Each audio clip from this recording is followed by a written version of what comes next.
अब सूर्य उदित तो हुआ नहीं, तब क्या करे? दुनिया का सत्यानाश होगा। तब ब्रह्मा विष्णु महेश ये तीनों उनका पास भेजा।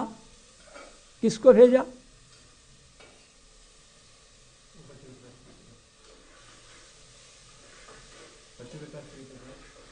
नहीं, उसका पास भेजा। किसको भेजा? वो तो गया नहीं।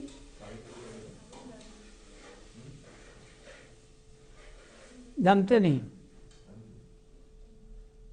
अनुसुया। हाँ, ये अनुसुया नहीं, अनुसुया। हाँ, एक उधर बोलते हैं अनुसुया, अनुसुया नहीं। अनुसुया का मतलब जिनमें ओसुआ नहीं है, और अनुसुया मैंने अल्प है ओसुआ, ऐसा नहीं। देखा मैं हैदराबाद में, वो अनुसुया नहीं बोल के अनुसुया ऐसा बोलते हैं।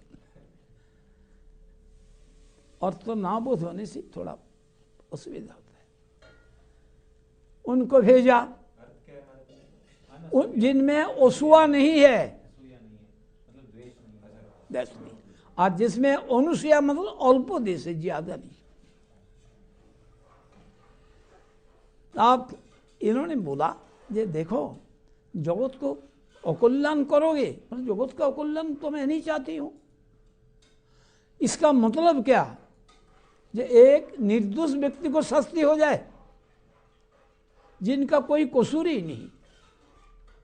तब क्या निर्णय हुआ? ये मांडव्य का वचन तो सच हो गई, ये तुम्हारा पति मरेगा, लेकिन तुम देखोगे नहीं, मरने का साथ साथ जिंदा हो जाएगा।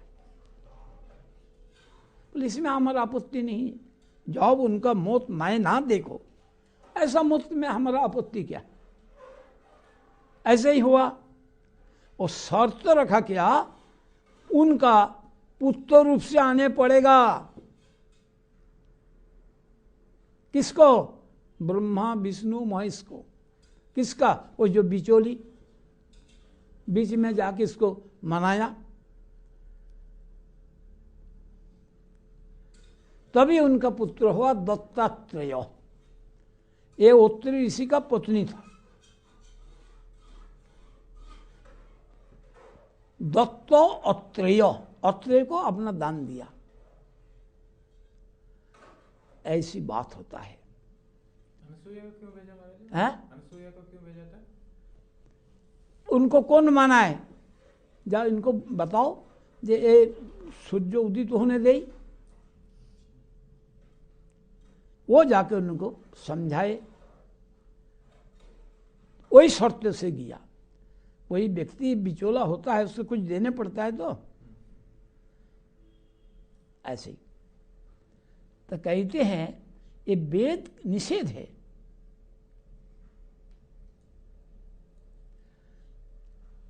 तब भी किया। क्यों किया? ना तुम्हार कृपाए तुम्हारे कराए निंद कर्म।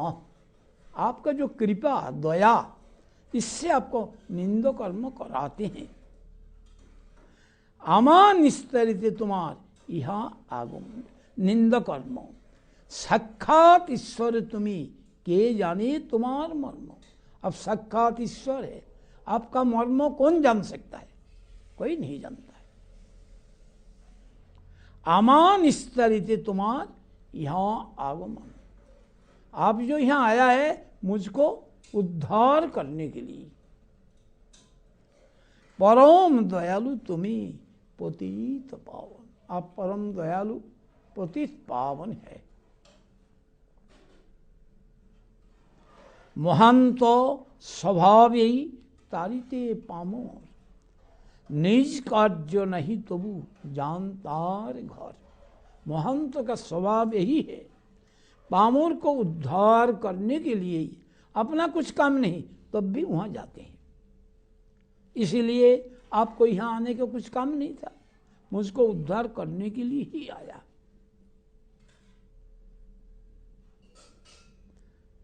आपने सवाल किया कि कब ये भाव आता है, बताइए। महत् विचलनम नृणम गृहिणम दीनचेतसम निःश्रेयसाय भगवन् नन्यथा कल्पते क्वचित्। हे भगवन, दीनचेता गृही का नित्य मंगल साधन करने के लिए ही बहुत व्यक्तियों ने उनका घर में जाते हैं।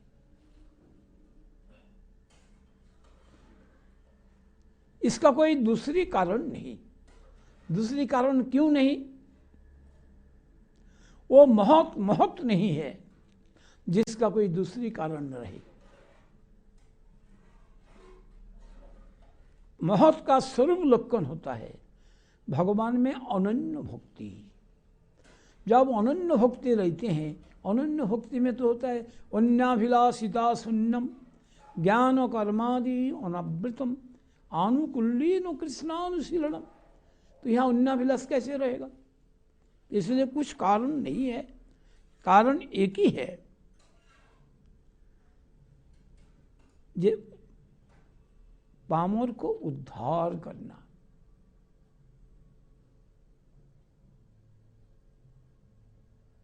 इसलिए आया। अभी मैं बताता हूं ये बुद्धि कैसे आता है। सनातन गोस्वामी वृंदावन से जगन्नाथपुरी आया। चैतन्य महाप्रभु जब जगन्नाथपुरी से वृंदावन गया था भाया काशी, उस वक़्त उनका साथ में था बलभद्र भट्टाचार्य और एक ब्राह्मण, उनका सेवक। किनका सेवक? बलभद्र का सेवक। वही महाप्रभु को कपड़ा और कमंडलू सब ले जाते थे। बलभद्र भट्टाचार्य भिक्षा करके महाप्रभु को भोजन कराते थे। झाड़ी खंड का रास्ता में गया जहाँ शेर, हाथी, हिरण, खरगोश, सांप सबको कृष्ण नाम कराया। कहाँ कहाँ गया, कैसे गया, उसी नोट करके सनातन गोस्वामी उसी रास्ता में ही जगन्नाथपुरी आया।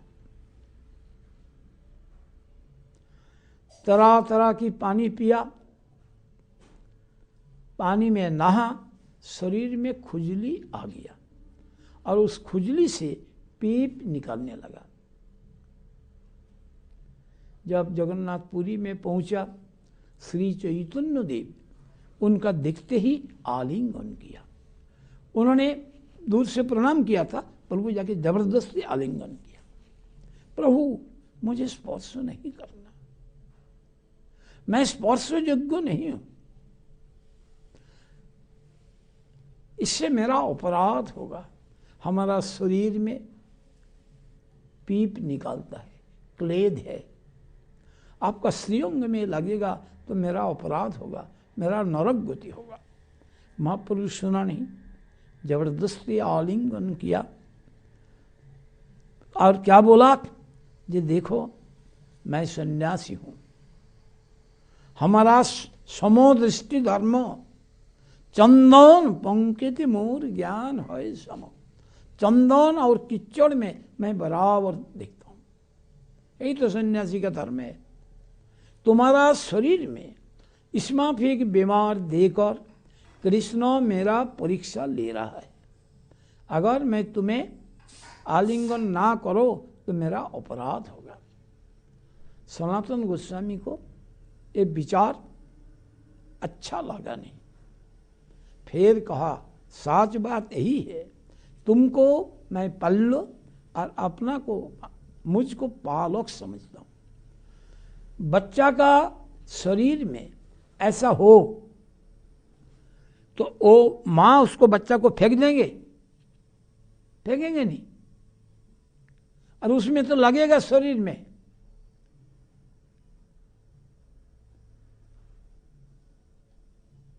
फेंक नहीं सकता पुर्ती से। मैंने देखा एक लड़की मेरा साथ पढ़ती थी, ये हमारा घर, ये उनका घर। अभी उस लड़की को भाई का लड़का, उसमें ऐसा हुआ, वो खुजली नहीं हुआ था, वो उनका कपड़ा में, अच्छा कपड़ा पहने हुए है, उसमें पेशाब कर दिए, वो बच्चे को माटी में उतार दिए। अभी उस लड़की को लड़का हुआ। जब लड़की को लड़का हुआ तब वो लड़का का शरीर में खुजली वगैरह खूब हुआ। टावल को ऊपर उसको रखते थे और उसको लोशन रखता जो बोलते वो लगा देते थे। तो उनका माता जी मुझको बुलाए, बोले देखो देखो, यही ओसित को, मतलब उनका भाई को, लड़का को वो मट्टी में उतार दिया था, कपड़ा खराब कर दिया ना, अच्छा कपड़ा पेशाब कर दिया, भिगा दिया। और अब अपना लड़का है, इसको क्या करता है, उतारता है। देखो यहां बोला महाप्रभु,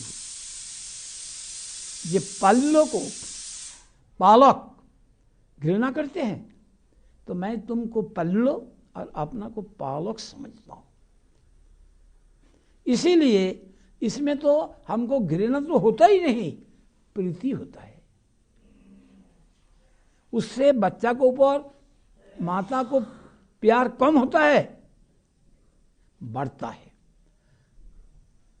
किस लिए बढ़ता है, कैसे इसको अच्छा करो, ज्यादा ध्यान देते हैं, जितना ध्यान देना चाहिए उससे ज्यादा।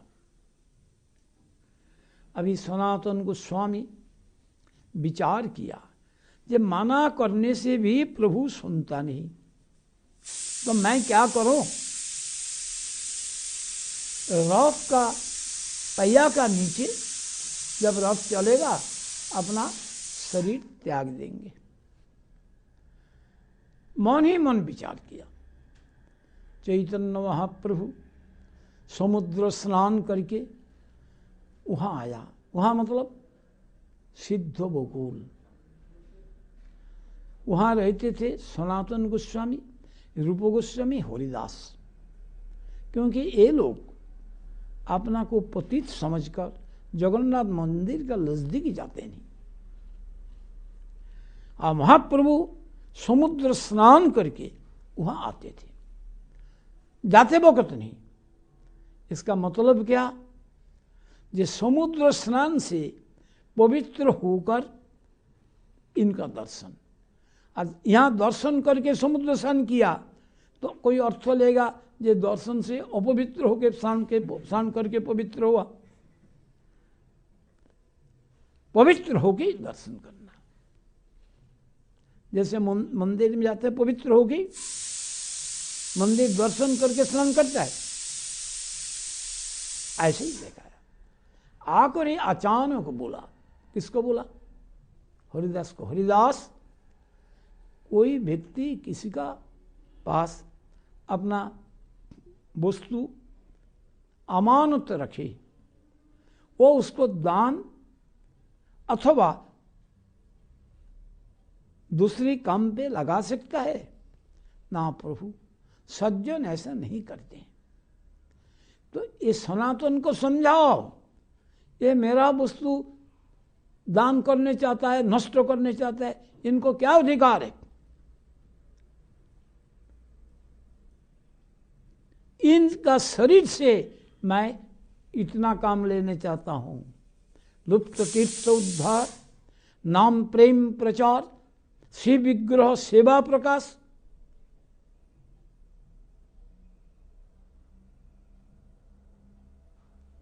सदग्रंथ प्रकाश, ये हमारा वस्तु नष्ट करने चाहता है। सनातन गोस्वामी को हरिदास शिक्षा दिया कि ऐसा नहीं करना। उन्होंने क्या बोला, कि तुम्हारी जीवन धन्य है, प्रभु ने आपको अपना संपत्ति समझा, प्रपाठी समझा, लेकिन मुझे तो समझा नहीं। किस लिए समझा नहीं, उनमें कुछ कमी है? नहीं, मैं अपना सिंसियरिटी से प्रमाण नहीं कर सका, मैं उनमें समर्पित हूं, इसलिए तुम्हारी हो भाग है, ऐसा उन्होंने बोला। सनातन गोस्वामी क्या बोला, जो आप ही तो प्रभु का असली काम किया। इस युग धर्म है नाम प्रेम प्रचार, और उस नाम का आचार्य आप है। आचरण करके ही शिक्षा देते हैं। असली काम तो आपसे लेते हैं प्रभु। देखा नहीं महिमा, इस माफी शिक्षा दिया चैतन्य देव, उनका सेवक भी ऐसे। तो इन्होंने विचार किया मैं क्या करूं। जगदानंद से पूछा, पंडित मुझे सुझाव दो, मैं क्या करूं। प्रभु मुझे जबरदस्ती आलिंगन करते हैं, उनका श्री अंग में मेरा शरीर का क्लेद लगता है, निषेध करने से भी सुनता नहीं। इस अवस्था में मुझे क्या करना चाहिए। जगदानंद उनको बोला, आप वृंदावन चला जाओ, ये तो प्रभु दत्त स्थान, चैतन्य देव का आदेश कर ही रखा है आपको। वृंदावन में रहो, ये लुप्त तीर्थ उद्धार करो, नाम प्रेम प्रचार करो, सदग्रंथ प्रकाश करो, श्री विग्रह का सेवा प्रकट करो। आदेश तो दे के रखा, वहां जाओ। महाप्रभु को जाके प्रणाम करके कहा, आप आज्ञा दीजिए मैं वृंदावन जाऊं। पंडित से सल्ला किया, उन्होंने भी मुझे ऐसे ही बोला। साथ साथ महाप्रभु बड़ा गुस्सा दिखाया। क्या बोला, कालकार पोड़ुआ जोगा वैसे दूर भी है लो। सुनने में अच्छा लगता है। तुम्हारे उपदेश करते जो आई लो, तुमको भी उपदेश करने लगा। तुमने हमको भी उपदेश किया, अब तुमको उपदेश करने लगा, काल का बच्चा। क्या सनातन गोस्वामी जगदानंद को छोटा देखा। सनातन गोस्वामी महाप्रभु क्या शिक्षा दिया था, प्रीति से बोला था, যাহার সঙ্গেতে হয় লোক লক্ষ কোটি বৃন্দাবন যাইবার এ নহে পরিপাটি। प्रीति है ना, ये मुसलमान राज है और इतना आदमी दर्शन करने के लिए आता है, इनका मन में भय ना हो कि हमारा राजत्व हड़प लेगा। इसलिए कहते हैं ज्यादा आदमी साथ में रखना नहीं, वृंदावन जाने के लिए तो रिक्का नहीं, ऐसा बोला। तो तुमने मुझको भी शिक्षा दिया और वो तुमको शिक्षा देने के लिए आ गया। कल का पढ़ुआ, पढ़ुआ मतलब छात्र। छात्र तो विद्या देने वाला नहीं, वो मास्टर देगा, छात्र तो लेगा। ये तुमको उपदेश देने आ गया। तब सनातन गोस्वामी क्या बोला, आज ही मुझे मालूम पड़ा जगदानंद आपको कितना प्यारा है। आप मुझे निम्बो निशिंदा रस पिलाते हैं। क्या तारीफ, तारीफ होता है निम्बो निशिंदा रस। निम्बो रस तो समझ लेते हैं, निशिंदा वो भी छोटा छोटा पेड़ होता है, वो भी कड़वा ही होता है। बंगाल में कहते हैं नीम निशिंदा जेथा जम जाए ना सीता। जहां पर है नीम निशिंदा वहां जम जाएगा नहीं, माना आदमी मरेगा नहीं, मरने से तो जम जाएगा लेने के। तो उनका आप अमृत पिलाते हैं और मुझको प्रशंसा रूप निम्बो निशिंदा, किस लिए, हमारा बीमार हटाने के लिए तारीफ करने पड़ता है। तो प्रभु ने क्या बोला, जगदानंद हमारा प्यारा और हमारा आप प्यारा नहीं है, इसीलिए मैं उनको डांटता हूँ, आपको तारीफ करते, ये बात नहीं। मैं मर्यादा लंघन सहन नहीं कर पाता हूं। आप उम्र में, जगत का विचार में आप श्रेष्ठ है। उम्र का भी मर्यादा देने पड़ता, विद्यावत्ता की भी मर्यादा देने पड़ता। ये राजमंत्री, और मंत्री ऐसा नहीं, प्रधानमंत्री, विद्या आदि में पारदर्शी व्यक्ति, तुमको उपदेश करने लगाओ, अपना वजन समझता नहीं। ऐसे ही तो देखो वो विचार आता कि नहीं। हरिभक्ति करे, ग्रंथ पढ़े और इसमें भी इसको विचार करे। इसलिए कविराज गोस्वामी ने बताया, क्या बताया? सिद्धांतो बोलिया चित्ते ना करो अलस। ये बड़ा कठिन शब्द है, विचार बड़ा गूढ़ है, इसलिए आलस्य नहीं करना। विचार से ही चित्त दृढ़ होता है। विचार ना सुनेगा टिकेगा नहीं।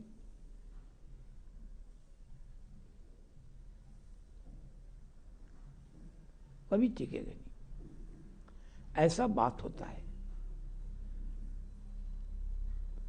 टाइम हो गया? नहीं तो होगा नहीं, विचार ना हो तो। वो इस्कॉन वाला को क्यों बिगड़ रहा है? जितना स्वामी महाराज का शिष्य था, अब नारायण महाराज की तरफ जा रहा है अमेरिका में। इसलिए ज्यादा विचार सिखाने के लिए टाइम मिला नहीं था। सिर्फ सदाचारी शिक्षा दिया था, लेकिन विचार ना होने से जब आ जाएगा, समाधान कहां से होगा? ऐसी बात है।